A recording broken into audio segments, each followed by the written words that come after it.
François admirait en Élie, selon Renan, les qualités qui lui faisaient défaut. Parce que François, lui, se consacrait à une vie pauvre et méditative, entouré de compagnons de route, vivant de la charité publique. Mais quand ses fidèles sont passés de 12 à 5 ou 10 000, il s'est trouvé prié par le cardinal Hugolin, futur pape Grégoire IX, je le répète, de créer un ordre pour canaliser cette force errante. Élie l'en a convaincu. Et il y a beaucoup aidé.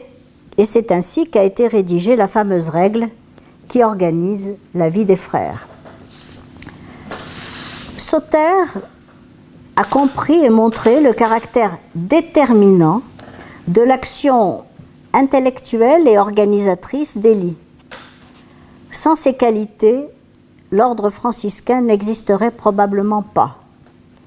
Il souligne le rôle capital et trop peu connu joué dès le début auprès du saint par la forte personnalité d'Élie, conscient de la nécessité de créer un ordre, alors que François, laïque, est tourné vers le peuple et voué à la prière et à l'imitation du Christ.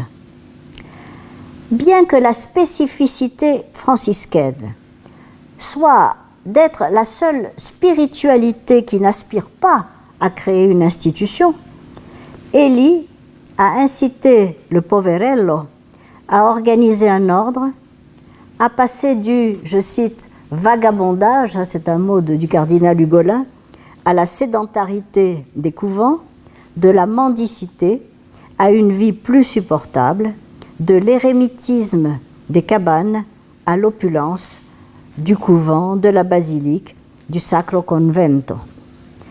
Car on peut penser que c'était indispensable, car comment soulager la misère en restant dans la misère?